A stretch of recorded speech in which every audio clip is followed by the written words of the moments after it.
What up, folks? This is your boy, Cliff Fretwell. Appreciate you tuning into the Hustle Podcast. On this episode, I'm chopping it up with my man, Lee Roper, CMP OG, co-founder, now head assistant at UNI. We kind of talk about what's going on since he left, the kind of crazy journey we had building the CMP, and what it is today, and what he's up to now. Loved catching up. Definitely going to make him a regular on the show. Hope you guys enjoy. Get some! We'll like clap on 3, and then that'd be like our starting point. 1, 2, 3. 1, 2, 3. Take it. Good enough, right? Oh, all right. So this is official. I'm not used to staring at a monitor, man. Well, hold up. This is not official because 1, it is not 4:30 in the morning. You're right. 2, we're not in the largest sauna in the entire world. And 3, I quit energy drinks. Zeb, how has Zeb not busted your chops so bad? Hey, I didn't open it. Kill you. I didn't open it. I came up here. Hey, but I got the UNI and I put some dew in it. And then I was like, that's dangerous enough for part 1. That's dangerous enough for part 1.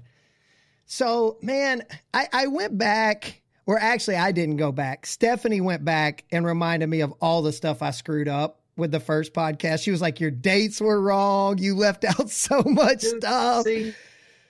I was like, I don't even know. Like, I just sat down and just tried to do it all from my brain, from my dome, you know?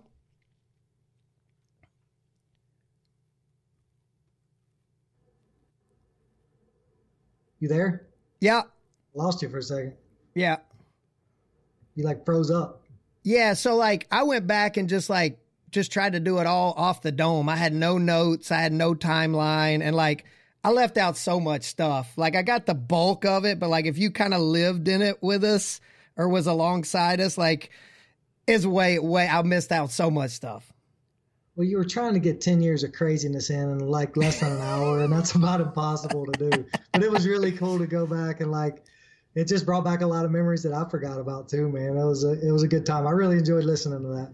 Yeah, there was probably about 37% of it that I didn't need to talk about. So that was a good chunk of it that got left out. Yeah, for sure. But so one thing that I realized, I grossly underestimated how like important you are now. You're important. I'm not important. And well, actually I take that back. I grossly underestimated how like, should I say advanced our lives are now. Like it took me and you 2 weeks to find a time to like sit down and just BS. Like that's never happened before in the history of Earth. I know. And it's because I have a halfway normal sleep schedule now. I can't do what I used to, man. Like those 4 a.m. days are long gone. I just can't do them anymore. Luhan's gotten really good, dude. If I get 3 hours of sleep, I'm going home in a body bag. Yeah, that's true. Like if you had to wake up to that, like I probably would be getting into bed pretty early too. But like just our schedules, man, it's crazy. Like used to, we were literally like after practice sitting around like watching wrestling video, talking, be like, hey, let's film a preview, and like we go and do it. Now it's like there's responsibilities and like other humans affected by like our actions now. Like what's up with that? I know, I'm a little embarrassed about it, but I guess that's a good part of growing up too. But I tell you, man, like going back and thinking about that, just the sheer amount of time we put into wrestling was like, I don't think I could replicate it. I just don't think I could ever replicate that again in my life. The sheer amount of time from 10-year span, a decade of it was nonstop, nothing but all the time, to a lot of people's detriment around us. It was just constant pushing, man. And I thank you for jumping in there with me. I just haven't found many people that are like that. They can just freaking hit the go button and keep going and going.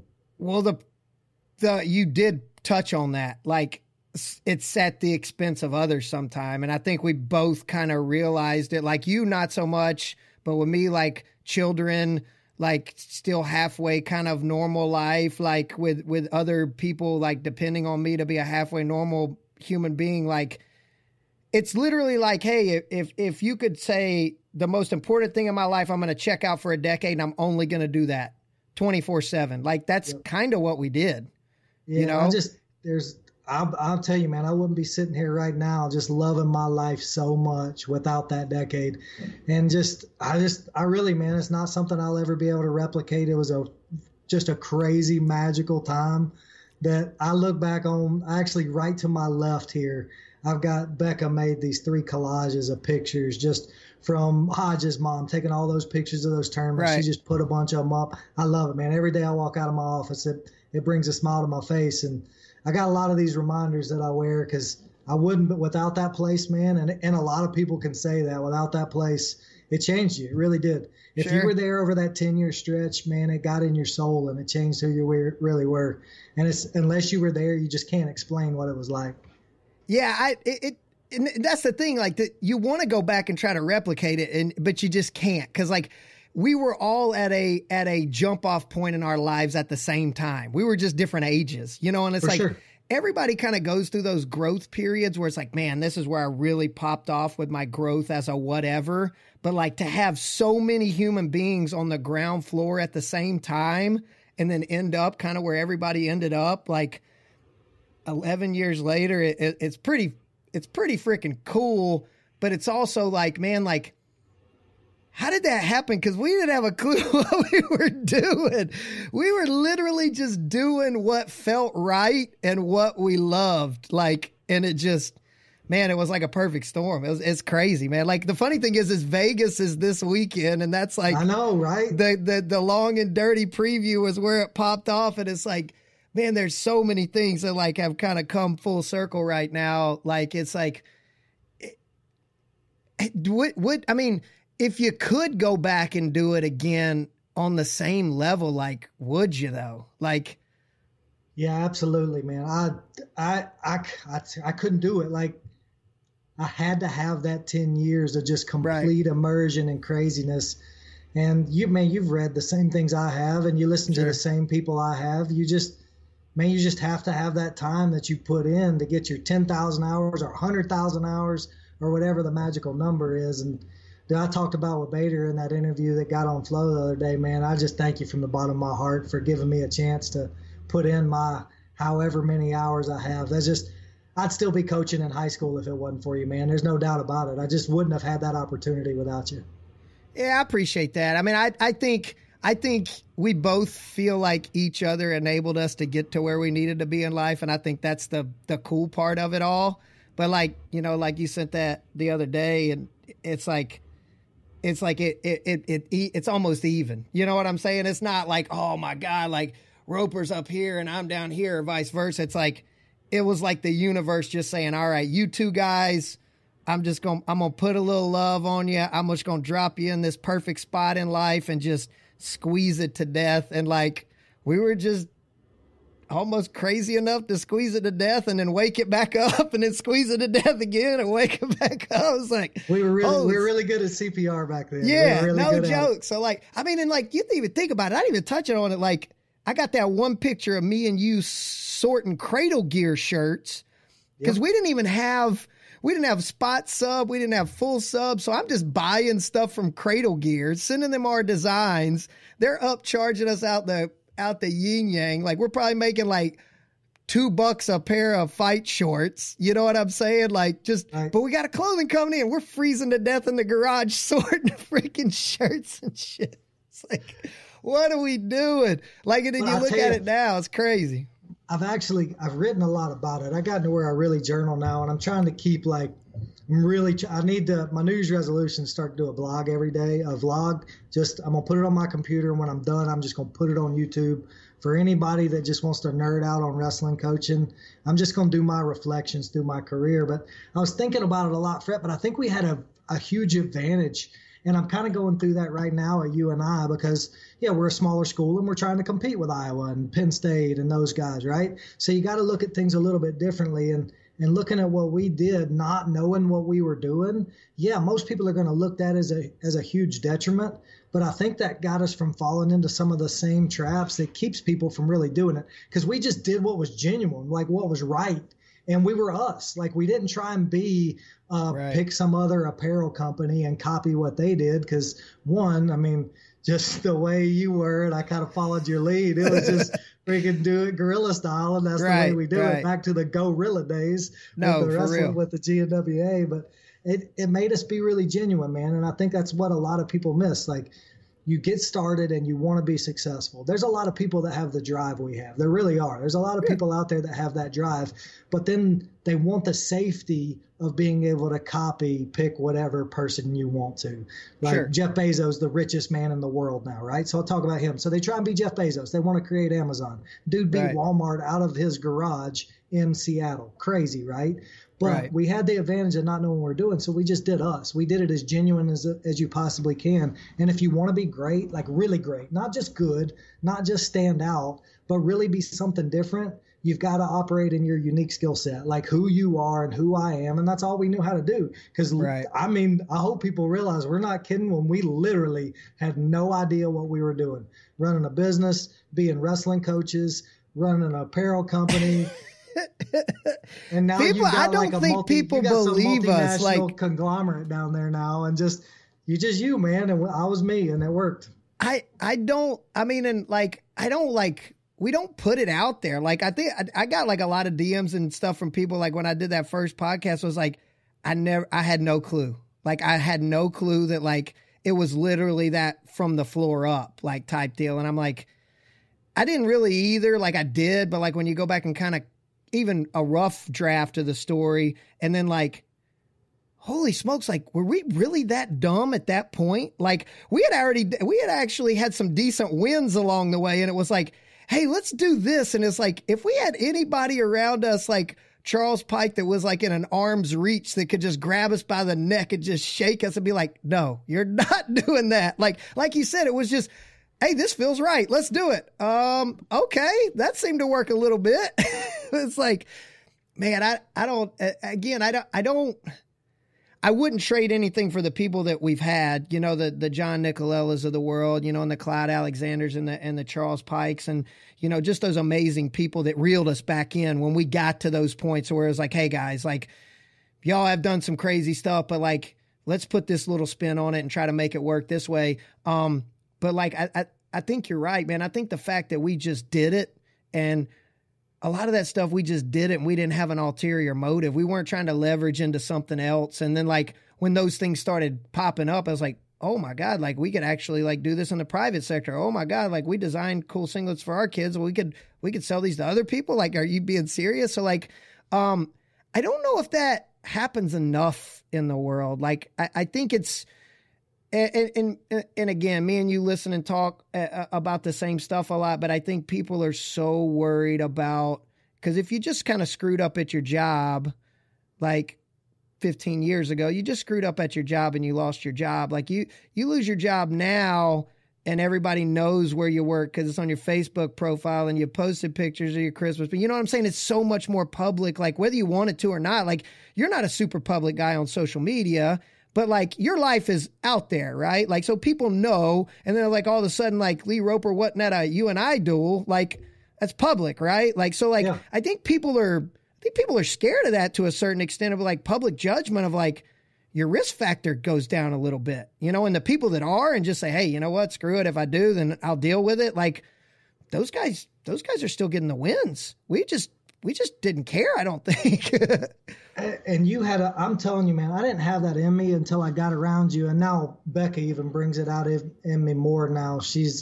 Makes me be way more social than I want to, but I didn't have that in me before I met you. Right. I was a planner, like, and still am. Like, I'm super anal about a lot of things in my life, but I realized that none of what we did that turned out incredible was planned. It was just, we love wrestling. We're going to do something right now. And there wasn't a long-term plan. And I think that kept our intentions pure, because it wasn't like, hey, we're going to start this nonprofit and we're going to take kids around the country and we're going to design good stuff. And then, oh, we got this big following. Now we're going to translate this into jobs and have a gym and clothing company and make money and retire off of it. It was just, we like hustling and we love wrestling, and let's see what we can do out of it. And I don't think we've really lost that along the way, man. I still get up out of bed and I love hustling. I love wrestling. No. Not at all. And I again, like the fact that we people have passed it on to us, or kind of put some type of parameter around us not to implode or explode. Like we've learned how to manage that. And I think if you rip and run that long, like at the rate me and you were going, like something was bound to just be catastrophic. There was, like you used to say, everything, you always put it on me, but everything we did seemed to turn to gold. We had some crazy wins, like crazy wins that shouldn't have been wins, just because we just put a lot of passion and effort into it and hustled, like you said. But like, there was going to be a gigantic failure at some point along the way that was going to be real bad. So I think, again, it's balance, but like, I mean, but I think it's something that we've both kind of learned how to manage and manage in others too, because there's a lot of what we did in other people that you can either draw out or mold or tame or whatever. And it's just different aspects, right? So like, even if you take a guy like Lujan, which me and you coached for a long time and you're still coaching now, like there wasn't a lack of effort in anything he did. No, it was trying to get it to be purposeful effort, right? So he still had that, whoa, 900 miles an hour with his hair on fire type mentality like we did in other aspects, but like he's got it. It's just in a different aspect of what he's going 900 miles an hour about. So I think that's important to recognize too, is that once you learn how to manage it and almost mold it, then once you learn how to manage it yourself, like you can teach other people how to do it as well. So like, I think that's the thing that I'm probably excited about the most, and not just in wrestling, is like, I'm still way young in my business career, but the things that I have learned, I'm able to articulate it a little bit, and I'm able to like help people manage it. Not from a, hey, don't do this, I screwed up, but like, hey man, this is the way we accidentally approached it. But like, if we would have probably curved it a little bit right here, it probably would have played out a little bit better. You know what I'm saying? So like, and obviously you're doing the same thing with everything you do and the calculations that you're making and your attention to detail, and how, even though in this world of chaos that I kind of drug you into, like you added an element of precision. Like, so you have chaos and then you have precision, and we somehow found a way to make that work in the middle. And like, look at what you're doing now. I mean, I'm not Doug Schwab by any aspect, but I had a level of chaos, and so does Doug have a level of chaos, but it's energy, right? So you're taking that energy, and my energy isn't the same as Doug's. It's the two hardest workers I've been around. Yeah, 100%. Right, but you've taken, again, you got really good at managing my chaos or refining or doing my chaos. So like now you're in a different environment, different person, but you got experience with it now. So like that whiteboard back. I never really thought about that before, man, but there is a little bit of truth to that. And like going back to what you were talking about earlier about, man, you put a good kind of pressure on me. Like I don't know if I ever really told you that, but so much, like you got social media before anybody got social media. I remember you telling me about this Twitter thing and like going back and looking like, whoa, that was like the beginning of Twitter. Like it was the beginning of Twitter. It was early. You told me about it. It was so early. I remember your first tweet. You said, I woke up and I'm scrolling through my feed. I probably had like 10 people I was following at the time, like or maybe 100, something like that. And I see that you tweeted. I got so excited. You said, I woke up this morning, an old man winter punched me right in the gonads or something like that. I'm like, Lee's tweeting, Roper's tweeting. We got him over to the dark side. But to talk about what I said, man, like the pressure was good because I knew like I had to be on point because I knew it was going to be public. Yeah. Like I knew people were going to see it. I knew it was going to be out there, and it pushed me in a great way. And that's why that crazy box of technique that we had that I watched, I don't know how many times, like I just lived in it because I didn't want to be that dude that's showing something and be like, well, what is this guy showing right here? Oh, that's the worst, this is man. Terrible. I still do that today. I'll post see an Instagram video and I'm just like scrolling through the comments, be like, I hope nobody's trashing me. But yeah, man, but let me ask you this. So, you go from, and we've talked about it a little bit, and it's something that like, you're like, you're going to coach in college one day. You're going to coach. I'm like, I don't know. Cause like, and it's not that I like seeing the big jumps. Cause like anybody can take a kid that's never wrestled before and get them halfway decent and be like, dude, did my job. That's a good jump. And it's not that, But man, I tell you, I like, and it's the same thing. It's growth. But like with me, like I get a kid like, Brian or Christian or somebody like that was with us literally from almost diapers, and then get to see them through high school and then see them not only grow as a human being, but grow as an athlete. And I don't want to say the stakes never get crazy high, you know what I'm saying? But I feel like those years aren't as much as a vacuum as those 5 college years. You've been on both sides. Like, is it as extreme as I think it is as far as that operating in a vacuum?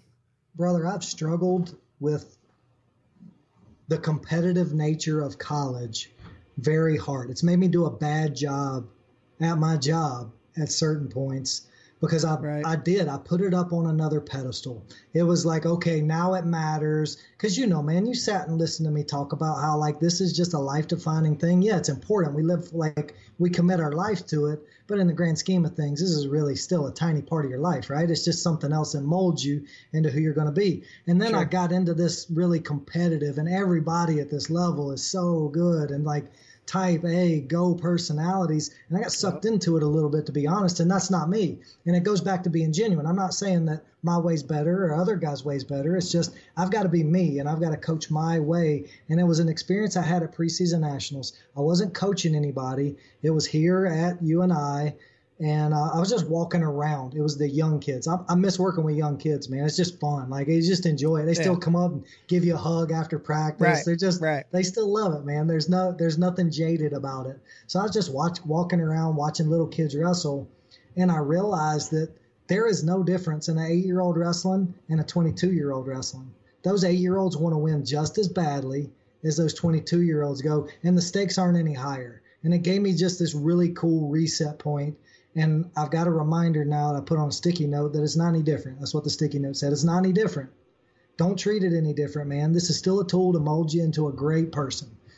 Whatever you want to be in life, whether that's an Olympic wrestler or whether that's run your own business one day or have the best family on the planet, this is a great tool to mold you. And if you approach it that way and make the sacrifice and commitment and go work hard, you know what? I think you're going to win a whole lot too. So what you were asking, man, like I struggled with for a while. It definitely changed who I was as a coach, and it wasn't something that I consciously did. I just kind of got pulled over, and I didn't do a very good job because I wasn't me. And if I'm not me, I'm not going to be the best I can, like we were talking about earlier. You got to do it your way. Can't do it somebody else's way, because then you're just going to get a mediocre product. Yeah, well, but then you add the and it's not like if you guys don't have a great season, everybody on the staff loses their job. But me and you've had recruiting conversations, and that's one of my main things is like, you're like, you're going to coach. And I'm like, recruiting would ruin me. You'd be the best recruiter in the country.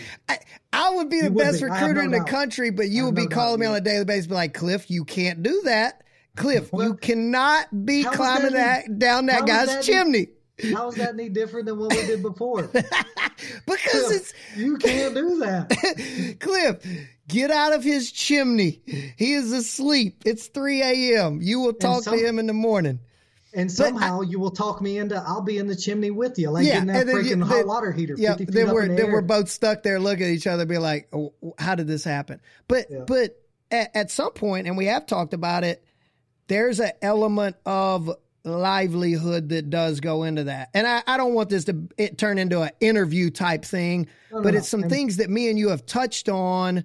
I'm going to shoot it right back at you, though. I don't mean to interrupt you, but no, go ahead. So you're saying, like, we don't win, I lose my job in a certain sense, right? That's basically what it is. Okay. And that's true, right? Like, part of my job is to win. I'm not negating that. Like, I'm not hey guys, it's okay. No, we got to win. And that's same way with the compound. Like, we wanted to win. Sure. We're not doing this for handshakes and hugs. We want to get our hand raised. True. And that's whatever you're doing to try and be the best at. And if it's a wrestling match, the best you can be is to win, to beat the guy you're wrestling. But it's the same way. If you go in and you do a bad job at your job, what happens? You lose your job too, even though it's your business. So no, I don't have any clients because my club sucks and nobody wants to train with us. So yeah, you're right. The stakes are the same, man. It really is not a whole lot different. Right. Now that makes sense. I guess a lot of times we put college wrestling on a pedestal, and that's probably what you're talking about a little bit too. I mean, obviously it's close to a pinnacle of where you get in your wrestling career. There's very few guys that go on beyond college, so it is kind of sitting up there at the top of the heap. And the athletes and the coaches that are there are expected to be the top of the heap type guys. And essentially what goes with that is the stakes are higher. But, I mean, I think there's a lot of coaches, well, not a lot of coaches, but there's a good chunk of coaches proving that you can do it a couple different ways. Oh, yeah, there's not one way to do it. There's, I mean, from the Iowa Hawkeyes to Penn State to Ohio State to Missouri to us, everybody's skinning the cat different, man. And that's kind of what this whole thing we're kind of alluding to. If you really want to be great, you've got to be. You can't copy anybody. Right. If you copy, you'll get an average product. And that's why you see it a lot of different ways. I mean, I don't think you can copy anybody else and do a good job, man. Okay. So we got to reminisce just a little bit. Oh, man. You brought up top 50. Yep. So me being the super calculated, organized, statistic-driven individual that I am, I went and found your old spreadsheet of the top 50.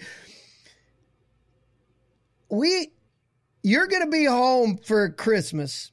Yep. And I told you, man, I'm committed to it. Like, I'm doing it 100% publicly. I'm doing it. All right. So we're going to do the top 50. I looked, there's a decent chunk of guys that we got to rearrange. Oh, like, no, I just, sure. I added about 8 cells. You've got to do it definitely, because you were just wrong on a lot of yours. I did agree to disagree. Different. It was different criteria. Like, I valued some things more than you did. There might have been 3 times ever I was wrong in a preview, and one of them was, I think I was trying to get like the 1 and 7 seed to meet in the quarters or something like that. I can't quite remember. I was wrong about heavyweight matches are boring. I was wrong about that. Yeah, and you almost lost your life. I got told about that I was wrong, and I agreed with her. I was wrong. Shout out to Brooks' Black Mom.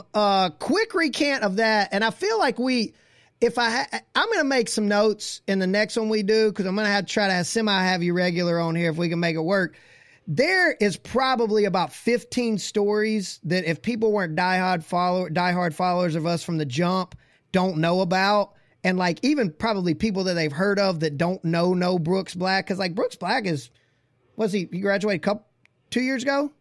Yeah, it was fairly recent. Yeah, probably 2 years ago. So not too far removed, but like, he didn't end up being the super heavyweight that everybody thought he was. And you actually did, I'm going to rose pedal the heavyweights. You stole up in the air. What we grossly underestimated with the previews is that people actually watched them. And just random people. A lot of people's parents. And holy smokes. And for the most part, we didn't get, I mean, like, for some of the stuff we said, like, we probably should have gotten roughed up physically more than we almost did. However, sure.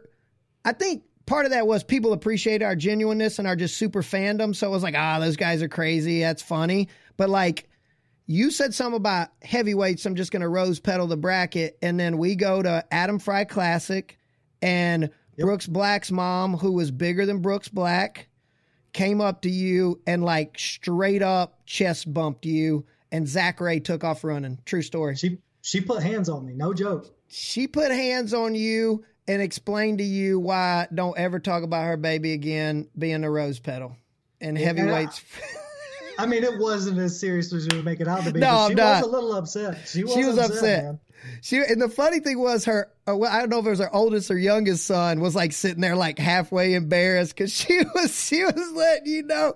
That was so funny, dude. That was some good banter with like people that listened to it. Like, man, I'll never forget. And I was actually talking to Shane Chittum tonight about one of our first really cool NCAA experiences, and like we somehow ended up on press row doing live audio for NCAAs. That's one of the most fun experiences of my life. That probably will, no matter how cool the NCAAs get. What you drinking there, dog? Is that like some power syrup or something?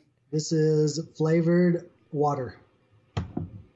That could got me have into made carbonated something water. up that was way damn cooler than flavored water. I was trying to think of something on the fly. I'm not as witty as I used to be. Yeah, I've gotten kind of boring as well. I feel like I'm turning into an adult way faster than I really want to, and it's pissing me off. Good and bad. So, anyways, we're sitting there and there was only feeds for the semis, right, on ESPN. There was no video feeds anywhere on the floor that year, right? No, there was nothing. So everybody's play-by-play was coming through me and you through an audio stream, right. Which we had some ride or die guys like Gromit and some of those other guys. I know I wish I would have remembered some more of those names, but like those guys were with us every session, every minute, the whole time. And dude, like other than Doughboy, other than Doughboy trying to kill me after what was his quarterfinals match? Well, what is Doughboy's real name? Gerard Trice. Gerard Trice, Central Michigan. Yep. I didn't even say anything that bad. Pick up, Flo. Yeah. God, just hollers at me up in the stands, and I literally am sinking down behind my laptop, and you just laughing yourself to death. But like that probably, no matter how cool NCAAs ever gets, that probably for me will go down as like one of the coolest NCAA experiences I've ever had. Like I don't even know if we could replicate that. That was pretty damn cool. That was a good time, man. That was just getting down there that close to it and getting to be a part of it a little bit. It was a pretty unique experience. And then, like I said, you just had those guys. Gerard was sending us stats, and like we just had a bunch of people that we got to nerd out on some wrestling with, and really thinking about it now, like in the days of podcast and like real vlogs, like we were a little bit ahead of our time. If we no did joke. it now, it's probably good for me because we probably could have done that for a living. We probably could have really turned that into a business in and of itself. Thanks for screwing it up. So luckily I get to coach because I'm really happy and love doing that. But we probably could have just turned our wrestling fandom into a fairly decent business for us. I totally agree with you there, but our lives, you think about the fulfillment and stability and normalcy you have in your life, and me as well, and think about if we just went wrestling superfan route. Well, we were already about 110%, but if we went wrestling superfan route to like 225%, like we might be living in a van down by the river doing our podcast off a generator. And some potatoes. We're just plugging stuff into a mound of potatoes, like trying to generate energy. So what is the coolest thing that you have experienced non-coaching since you've been at UNI? I'm not going to make it easy for you because like coaching, you can pull a bunch of them. Like coolest thing. So like I look at it this way, like a lot of people like thought we like something happened in like not a lot of people, but I think a handful of people like. You got a lot of, for sure. Where like something happened, like something definitively happened, and then you went here and I stayed, and like it didn't. Like for the record, it didn't. Like we were always about levels, and next level for you was being a head college coach and winning national titles, and like that's what you're supposed to do. And like when you moved, like there was definitely like oh shit, like what. We're kind of like, we've been like here, yin and yang or whatever, like, and that was like a weirdness for a minute. Like I was probably more weirded out than you because like. Oh, I definitely was, man. You know me, I'm not a social guy. So I really, you asked me about the coolest thing and I'll get to that in a minute because I'll bring up the other part of that. But like you guys were my family. You and Stephanie and Cam and Anthony were my family, really. Right. Like, other than my mom and dad and my brother, you guys were family to me. So it definitely was weird, man. Well, so to me is like there was an aspect for me of emptiness more than anything was like the practice room, right? Like, cause like you forced me to learn how to coach a different way because I always had to write. I remember like I always wrote my practices down and like you would like tell me you were going to run practice. And then like at the last minute be like, you got practice. And like you would make me run practice on the fly. You're welcome. Because I need to learn how to progress in my brain, not on paper. Right. And like, that is one of the main reasons I'm able to do camps now, is because I can show up to a room with a technical set in my head and then start working and then realize that technical set's not going to work for these group of kids, and then like change it.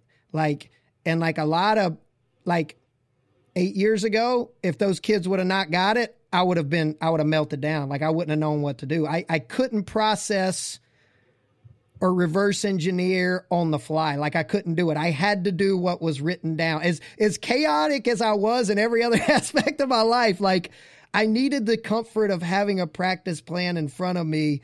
Like that was the biggest thing for me. Like, and from an observation standpoint, man, the reason I did it is because like it was a crutch, and I was kind of a crutch for you too. Like 1,000%. That's one of the things people don't like. You get a lot of credit for your marketing, and like you're always ahead of the game, and you kind of know where the world's going.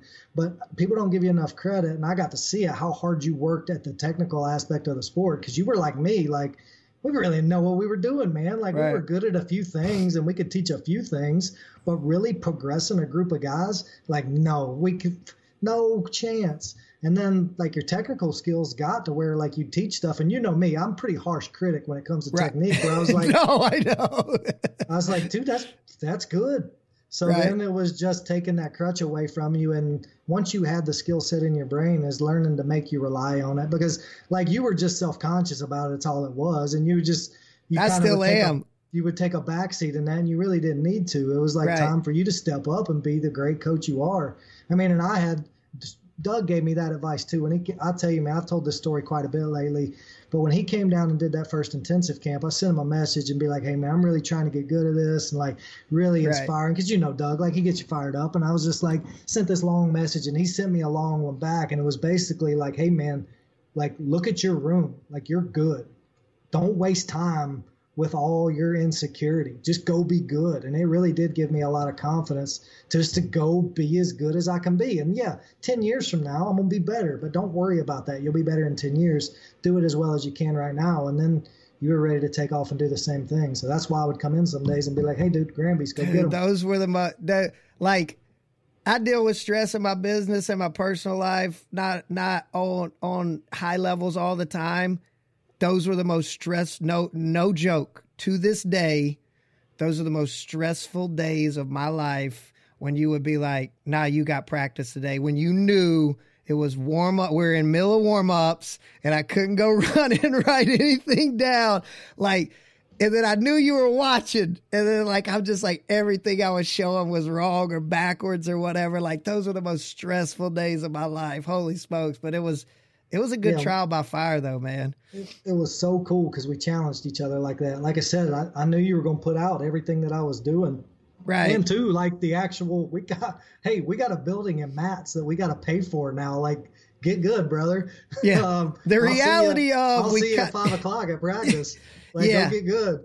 So before we get to the coolest thing, talk about that, because we're getting off on a tangent. Like, how do you continue to get those people in your life? Like, how do you do it? Like we just kind of fell into each other's lap. Like I met you through Josh Steven, who is like pretty much was my coach in high school, like club stuff, and Mike Steven, like they drug me around the country and just, they were my mentors. They're not much older than me, but like I just latched on to them. And like you were coaching with coaching with Josh. I met you, and it was just like, oh wow, that dude's just like just as weird as me in a different aspect, but he's just as weird. And we kind of like latched on, because like we were at Super 32. Do you remember that? Like it was the first time I met you. I found some old ass article about a wrestle off. Yep. Remember? And I was talking I was waxing philosophically, like I knew all this stuff about you. And you're just sitting there looking at me like, who the hell is this? You trolled me on the old message board is what it was. Oh my God, dude. Like I was like, I had so much data on you, and you're just looking at me like, I don't know if this guy's creeping me out, or if like I'm impressed he knows that much about me. But like, how do you find those people, man? Like, and it was a back and forth. Like it wasn't just like a mentor like sets the tone and then you try to achieve it, right? Like me and you, we were in that mentor role, and it was always in good fun, and there was never it was a one-up, but it wasn't a one-up. You know what I'm saying? Like, how do you find those people? I just think you got to pay attention. For me, this is my personal belief in my life. I think God puts them there. Like, yeah, you can go and do anything you want to, but there's a plan out there for you to take your gift, whatever you're good at, because we all have innate things that we're just naturally pretty good at, right? And like, you just got to pay attention, because I think those people are going to come across. And like, I'm really methodical, man. Like, that's why I don't have a lot of people in my life, because I truly believe that is the most important decision to make, is who you are around every day. You start to become like, and I'm really, really picky about who I let in my life. And like, we just spoke the same language, man. Like, some people it takes a while, but it was just like, this dude is me. Like, it just in a different way. So I just think you got to pay attention. And then Doug was the same way for me too, man. And you recognize those things and you see the impact that they have on you. And then you just got to have the faith and the work ethic to keep them in your life. Like, we both made a lot of big sacrifices to incorporate each other in our lives, man. Like, That's a good point, man. We both had different jobs. Like, That's a good point. I was up in Jefferson. You were down in McDonough. We were 2 hours away from each other. And our personalities didn't always click. Like, they never clicked. What are you talking about? They never. Well, we learned how to make them click. But that's the thing, is like, early on, there were like some things that we were so far apart on the spectrum. But like, there was a handful of things that I knew about you that I knew were like, not hot buttons, but like things about you that didn't mesh with those other 4 things about me. And we either figured out a way to make them work, or we just worked around them, or whatever. We made sure it meshed. Like, there wasn't crazy sticking points on hardly anything like that. That's the weird part. I think that's because we both worked on ourselves a whole lot. Like, we both had a lot of demons. I know I definitely had a lot of demons back then, man. And like, what we were doing felt so right that none of my personal BS was ever going to get in the way. Right. It was never going to get in the way. And I've never strayed from my core values, but like, all that other stuff, like, it didn't really matter, because what we were doing felt so right. And it felt so right in my life. And I felt so excited getting up every day. And I was so satisfied going to bed that it's like, none of that other stuff really mattered, man. Really didn't. And I think that that's one of the reasons. And I know it seems like a Roper Fretwell love fest going on right now, but we've never really sat down and talked about us growing through the process. Like, people either saw us just doing our thing, or kind of know each of us individually, but like, we've never kind of talked through the process of the not even the impact, but like the ebb and flow of like how things just got done. Like, some days it was a couple chairs and a step ladder and some mat core rolls and a hot water heater that we drug up to the top of the building. Like, sometimes that video would have gone viral, by the way, if we'd have documented that. Like, the other video that would have gone viral was when you tried to get in the sheetrock leg things. That was that me? That was you. That was a good time. You took the biggest spill because I got scared and kind of fell over before I stood up. So like, sheetrock hangers are like extended leg things that are like 5 feet off the ground. And like, I took the biggest spill because I had a few beers before I did it. And I was stoned. We put the hot water heater up and felt like superheroes. And it's like, let's go walk on the sheetrock leg things. And our justification was, we're on a wrestling mat. It'll be okay. Yeah. But 7 feet from the air didn't feel great. But it did not feel great. Man, like, it's crazy. So, coolest thing since you've been to Iowa, just in general, like, go. And it's probably the biggest thing that I've had in my life. I found my partner in life. Becca and I, we had gotten fairly serious before the Iowa thing came about. And just the way she supported me with that. And then I came up here and I was working. And then all of a sudden, she's coming to Iowa too. And just the belief that, like, because people care about you and they love you. But just that concrete fact of, she don't know anybody in Iowa. At least I've got Doug and wrestling. Like, I had 2 things, and like, I knew Allison pretty well too, and they were letting me live in their house. So I had a sense of security there. The fact that she was just willing to take her whole life and move to Iowa for me was I've never had anybody do something like that for me. So I've got like 3 people outside of my mom and my dad and my brother that are the biggest influences. It's you and Doug and my wife, Rebecca. And that was the coolest thing that happened, because I had that experience of tangibly, because you have that untangible, that thing you can't explain with your wife, that it just works. But I had the tangible evidence of this woman uprooted her whole life before we were married, before we were like legally bound together, before we made that promise that we're going to be with each other the rest of our lives, that she moved her whole life up here for me. And that's by far the coolest thing for me, because, man, you know my past, man. Like, my ex-wife did a pretty big number on me, and that really burnt my trust with a whole lot of, especially females. Like, I just didn't trust them a whole lot just because of the bad experience I have. And I mean, that's something that I've talked to your wife about too. She played a big role in putting me back together. Like, she just loved me for no reason other than she just loved me, man. And she had no choice. That's just, we just forced it. She had no choice. I was living across the street and eating dinner with you guys all the time. And she's like, man. They put me back together, man. It was blind faith, man. I mean, it was blind. You're talking about blind faith. Filled a hole in my heart that would have never gotten filled without her. And I know she has taken away like probably 5 or 10 like pretty tough years for me, because I really had a big worry that I was going to get the end of my life, because I knew I was dedicated to being a wrestling coach. I knew I was. That is what my life's going to be. Agree with it, don't disagree with it. That is my life. I'm a wrestling coach. I'm committing everything I have to it. I was going to get to the end of my life and not have a whole lot left. I knew I probably wasn't going to have a family. Like, so I was going to be alone, and it was a pretty big fear of mine. And that's something that she's taken away, because she's with me every step of the way and supports me. I mean, in ways like you guys have, that just, man, I wouldn't be here without her. I really wouldn't. But you could, I think saying balance, you got to have balance. I mean, yeah, that's true. But I want to talk about that too.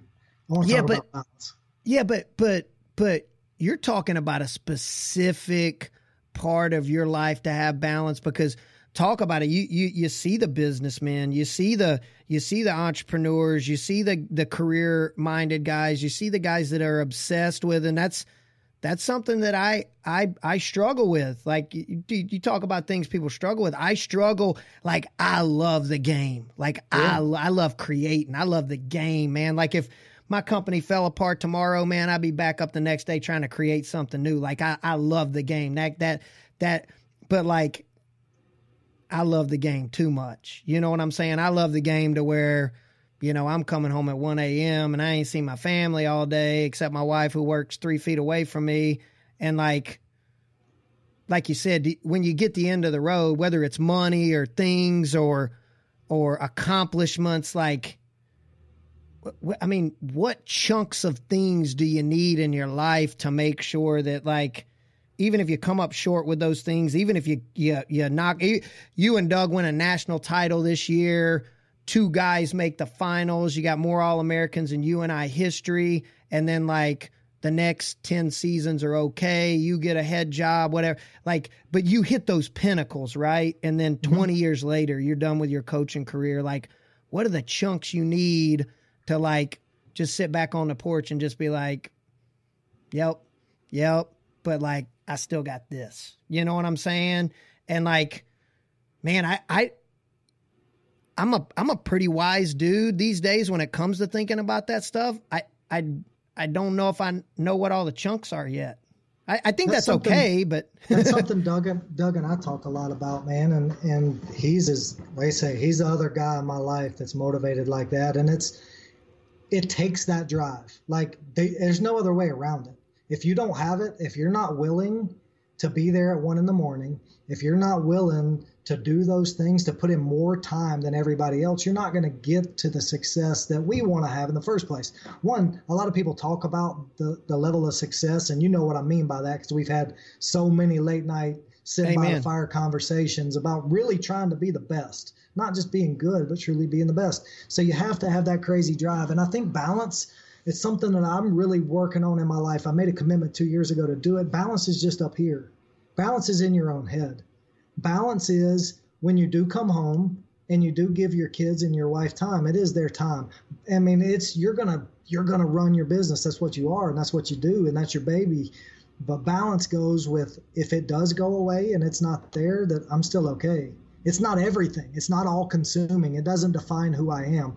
So that's what I try and make sure that, yes, I'm committing my life to being a wrestling coach. I want to be the best wrestling coach on the planet. And I'm really trying to commit my life to that.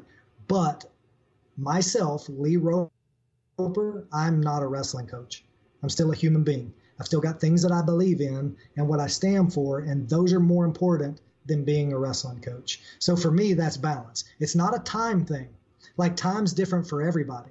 Like, some people, like you like say, you're lucky, man, and like your wife works with you and she puts in crazy hours. She's just, most people don't know, Stephanie might be more careful of a on that lucky are. dog. Careful. I'm lucky most days. She'll put in the time too, and I'm the same way. Like, I'm really lucky when I go out and I got to go recruit again, or I'm watching another film. Like, Becca's with it. She's like, she's ride or die. She's she like, is ride or die. I got 3 dogs that have wrestling names. Like, come on, like, she's in. So I think time is different for everybody, and you've got to evaluate your own situation. Some people, they can't put in the time. They're just family situation won't allow it. Some people have, like, the monetary thing, right? They've got to go make a job, and what they're passionate about and want to be great at doesn't make any money. So they've got to go work their 9 to 5 and get the paycheck for the kids. And then all their extra time is on their side hustle, what their real passion is. So I think we're just pretty fortunate that we get to be crazy about it. And it's okay. And there's still balance, right? Like, we can still go too much too. I mean, we can still go and drive and be gone and make that about our whole life. But really, the balance is going to come with the contentment that, you know what, when all of this does go away, and trust me, it's going to go away at some point. We're just going to be old dudes calling each other up on whatever crazy technology we have then. We'll be in the Oculus. We'll be in the Oculus virtual reality, just sitting next to each other at the NCAA finals floor, chilling. And we'll even have to go. We'll be the dudes that stand up when they say, this is your 50. If you've been to 55 NCAA, oh yeah, we'll be standing up all crippled over. And that's got to be good too, man. We have to enjoy we have to enjoy that time in our lives as much as we enjoy that one. And that's been the cool part about my journey, is I've had very drastic, different chapters of my life. Right. And I've enjoyed all of them the same, but just in a completely different way. And I really think that's where balance comes from. And then going back to success too, that's why a lot of people aren't successful, because they get stuck on what they did before and they want to replicate that all the time. And that's just not the case. That's why Jeff Bezos beat Walmart. That's what happens all the time, man, because you get stuck in the past and want to live in the past, and you just got to accept what comes in life. So I've struggled with that too, business-wise. Like, things that have worked in certain aspects of our business, like, I've tried to apply to other aspects, and they don't work the same. They don't. Like, I can't take all the stuff I do from a teamwear standpoint or a custom sportswear standpoint and try to do it with the performance fishing line, or even stuff I do with wrestling marketing and try to do it with clothing. Like, it just, sometimes there's no overlap, but I think I'm getting to the point to where, not to get off on a business tangent, but I think that I'm getting to the point to where I can recognize early on when I'm trying to implement that, like, okay, well, like, this, it sounded good on paper, but it's not going to play out. But, I mean, to me though, man, I feel like, and maybe it's just because Cam's about to graduate, and, like, you know, I'm a granddad now. Anthony's 27, Cam's 17. You old. Who knows what? I'm old, but, like, and dude, like, if you had a crystal ball, tell me what Cam's gonna do this time next year.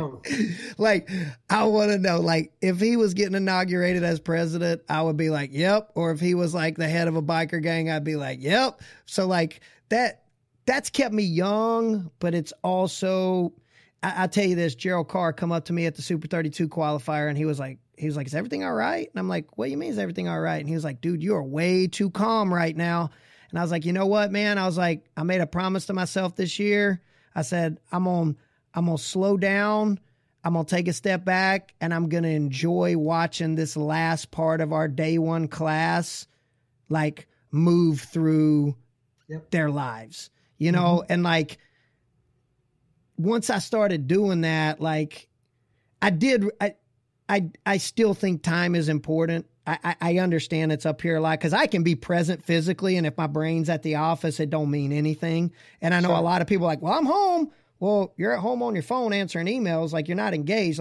And that's, again, I struggle with those certain things, but like, I will say this, when I come home, my phone's on the dock and it stays on the dock. You know what I'm saying? Unless I'm expecting something crazy major, like those are certain things that I try to do to stay engaged. But time, when you're in my position as a father and like last kid's going off to school and a lot of our day one guys are starting to make it the way that, like, time, it's not that I want it back, but I appreciate it more. You know what I'm saying? Like I appreciate the fact that I've gotten 8-10 years of some of these other kids' lives. Like they might go through some of these kids might go through their whole lives and not get 8-10 years with other human beings other than their immediate family. You know what I'm saying? So like appreciating that, like I think there is something to be said about time in that aspect, not necessarily physically, but just appreciating it, you know, and appreciating hours spent.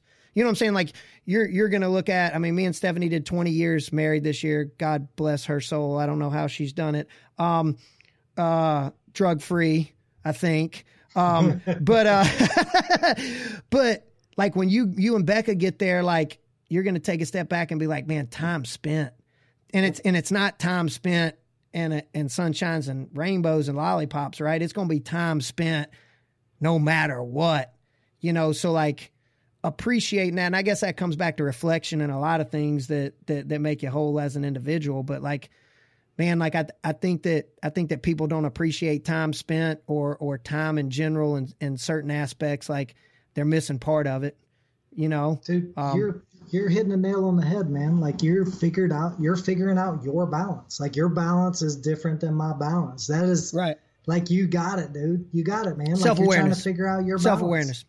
Self-awareness, 100%. And I texted you that day after practice. I was like, I gave a pretty cool speech at practice today and told you what I told him about self-awareness. And I was like, what do you think? Because again, I value your perspective and opinion. And you said, I think you might've gave him one of the more important speeches that they've heard, you know? And dude, I'm telling you, man, the more I look at self-awareness, and before Lee Roper, there was no self-awareness in Cliff Fretwell's life. We can both agree on that. Like I felt how I wanted to feel and F everybody else that didn't want me to feel that way. Right. Am I wrong or am I wrong? No, like for sure. That was the way I was. And like, it took a long time. Like, and you didn't always beat me up about it. I don't want to say beat me up about it, but you didn't always call me on it, but like I felt it. You know what I'm saying? I felt the vibe. I felt the way you reacted or the way the situation played out, good or bad. And I knew that like self-awareness was something that needed to be really, really, really important for me moving forward. And it took me a while to do it. I mean, it took some major life changes and screw ups and downs to get to that point. And by no means have I got it all figured out, but like, man, self-awareness is such an important thing. But like you said, it's different for me than it is for you, you know, as far as that balance goes.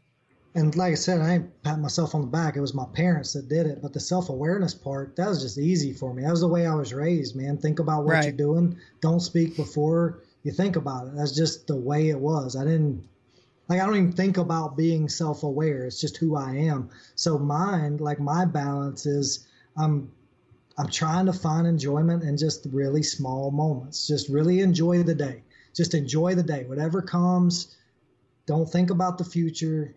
Just enjoy the day as much as you can. That's my balance, man. That's what I struggle with because I just get in my routine and, okay, today's Tuesday. Today's a recruiting day. I know what I'm going to be doing for the next 6 hours. I'm going to be watching this kid and this kid and this kid and this kid, and I got to do a scout breakdown on this guy and this guy. And then what's tomorrow? Okay, tomorrow's the individual day, so I'm working with this guy and this guy. We're going to be working on these things, and I just miss the day. I just miss it.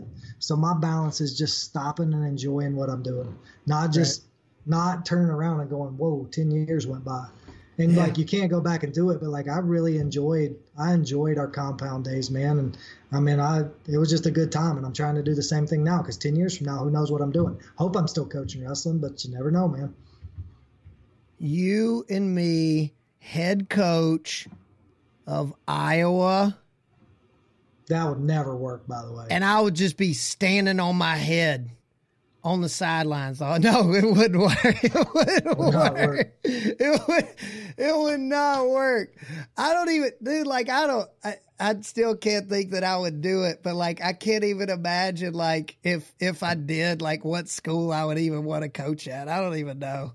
I'll let you do all that hard work and then like hit me up and be like, "Hey dog, like I'm here. Come on." I say I don't even know if I want to be a head coach. I don't know if that's going to be something that's in my path. I'm not saying it's not going to be, because I know myself a pretty good bit, and I'm a pusher, man. That's what I do. I push really hard. So I'm not going to say no, I'm not going to do that. But right now I'm loving what I'm doing. The reason I talk to you about being a coach, because like doing what I'm doing right now, you'd be great at it. But that's you're a great businessman. You're a great club owner. Like, you great job mentoring those dudes. You'd be good at it. And selfishly, I'm trying to prime that pump because, I'm a planner. You know me. Hey, Cliff, you come run our Twitter account for us at Penn State? It's not that. No, I know you got a skill set that doesn't exist a whole lot in college, and I know it would crush because it's missing it right now. Yeah, like I was thinking about, man, because like I tweeted out at Piles, like I was just making a joke at him about like going out there, because like the first year I covered Vegas when we did the Long and Dirty Vegas preview, before I was the first Ropewell preview ever, I lied to Stephanie. I was so jealous you got to go out there. I was so mad.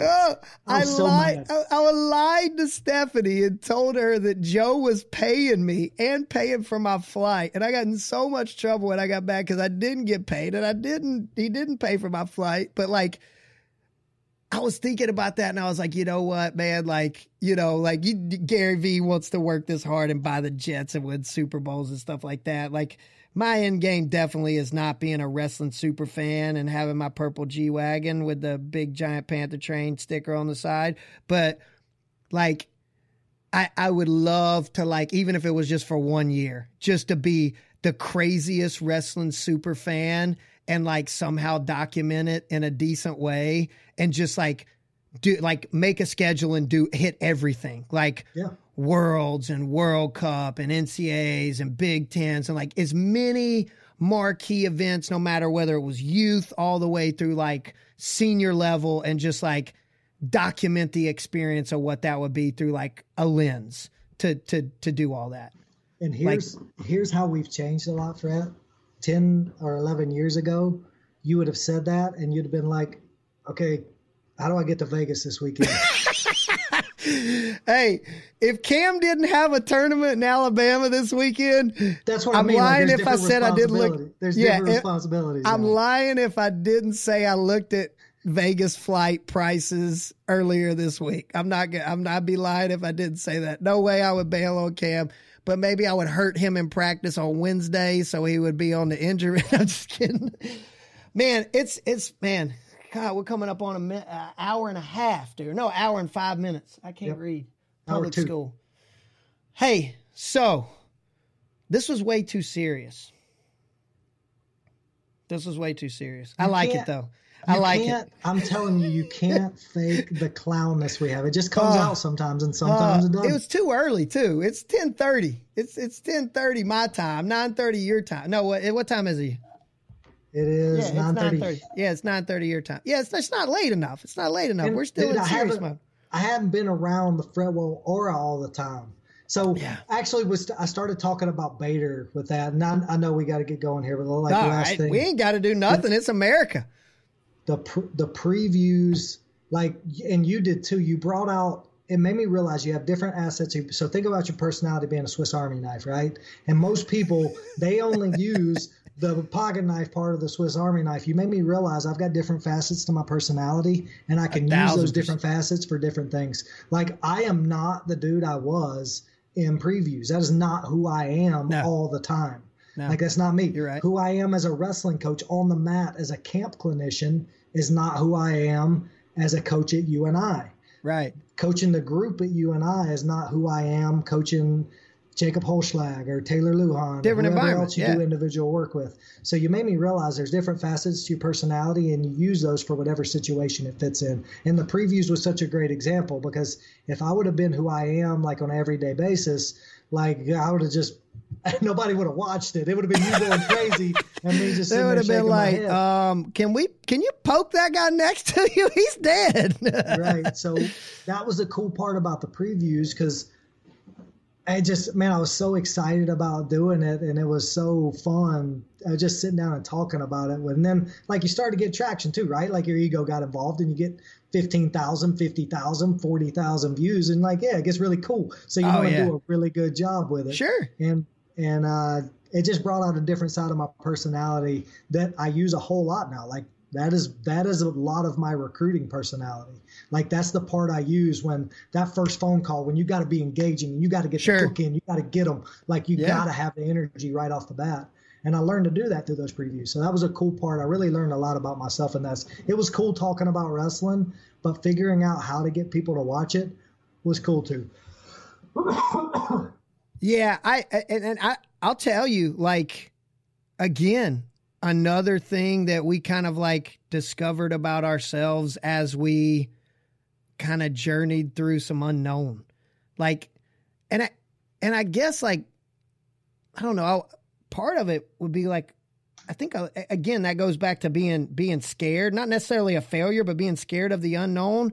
Man, there's like, when people say all this stuff, how all this magic happens outside your comfort zone, well, it doesn't necessarily always have to be outside of this weird physical or mental comfort zone. But like, the previews weren't outside of your comfort zone. No, the previews were actually in your comfort zone, which allowed you to open up a little bit where you normally weren't. You know what I'm saying? So like, I think a lot of that, like, growth, I think as people like reflect and look back, like, I mean, and us just talking about me and you growing as individuals, like, so many things like that happened that like weren't planned and like wasn't an exercise, that like, you just did it. You just ran with it, you know? And like, do you ever think we weren't afraid of, you said we weren't afraid of failure. Do you ever think that was the case? 'Cause we never had a metric that we were measuring anything on.